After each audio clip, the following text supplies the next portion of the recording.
So, hi guys, Will, just time prepping. How you guys doing this evening? Man, it is beautiful out here. You want to see? Here, let me get you out there ways. Hold on. There. Try to work past by the source. Is that beautiful or what?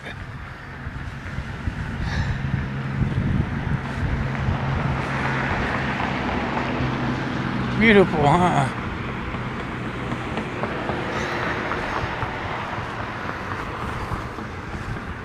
And just to think we take all that for granted, huh?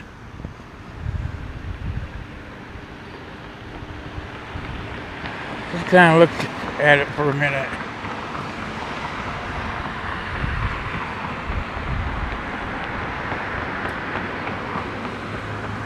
We just kind of take it for granted that that's the way it'll be for us, whenever we have some time off to ourselves or just looking around, taking some time, looking at everything. Try to get you up there higher. There we go. I think that's about as high as this one goes. There we go. I was thinking the other day when I did that video for 9/11. After I did that video, I really stopped and thought. Let me turn around and probably pop here, get next to the darn fence. I just kind of thought about it. That was in New York City. What if they decided to crash like into another city center? Maybe not such a place like New York, maybe a smaller place. Maybe something like Cheyenne, Wyoming, or Omaha, or I don't know, Tulsa, Oklahoma. There's plenty of small places for them to hit. Then you got all those other folks out there that say, oh, it was an inside job. Well, it probably, some of it could have been. But I'm not going to go there on that one today. What I wanted for you to consider is think about what you would do if something like that would happen. A smaller city got hit. Say maybe Cheyenne, Wyoming, or Rapid City, South Dakota, or somewhere like that. It's a real small place, Nobody in the whole wide world would expect it to happen.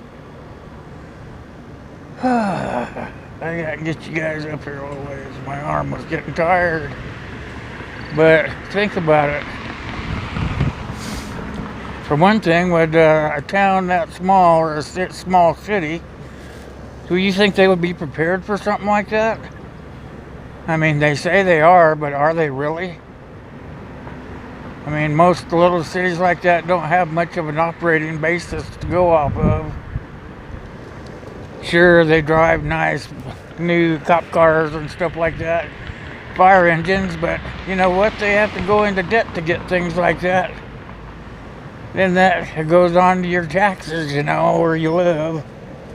If you live in a rural area like I do,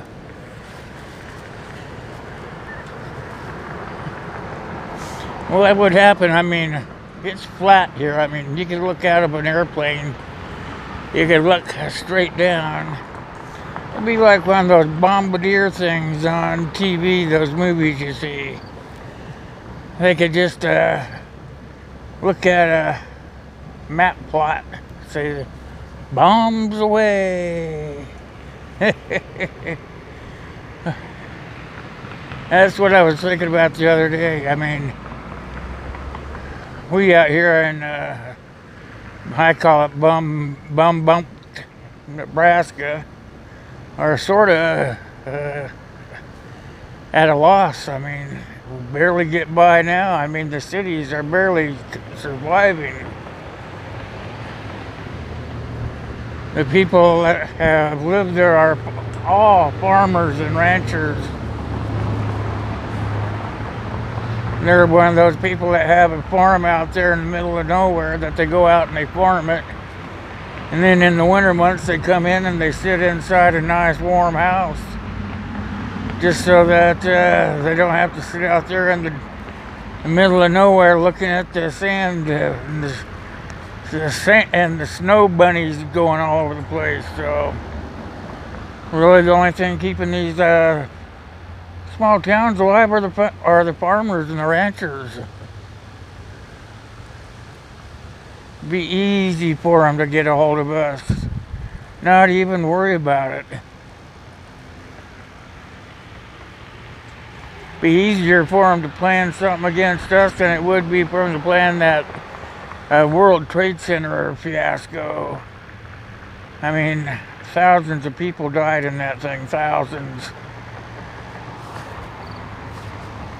And they could kill thousands out here in the middle of nowhere too. I don't know. You try to run away from it, but wherever you go, it always catches up to you. It doesn't matter. Oh, I'm going out to the country where nobody cares.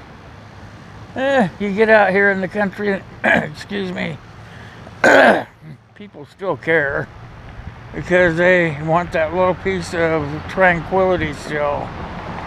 They want to be able to feel good about sitting in their nice little house in the middle of nowhere,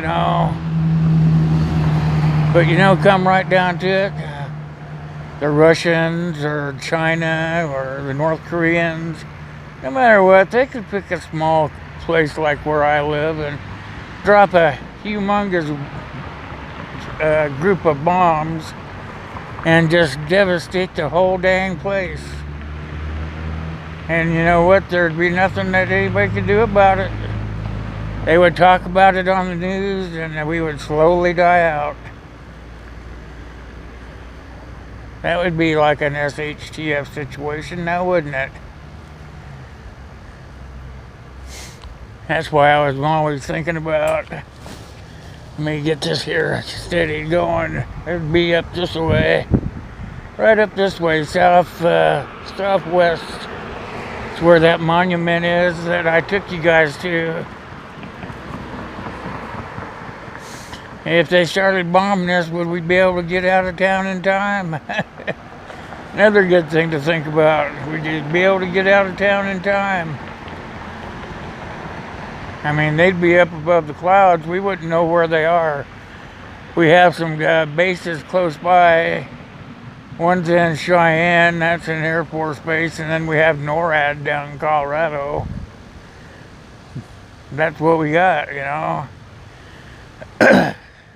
They have National Guard here, and most of the farm kids and some of the women, young ladies, they go to National Guard. They want to be able to protect what they have, these small communities and stuff. But to tell you the truth, we're just as big a peril of it as the big cities are. Maybe even more so.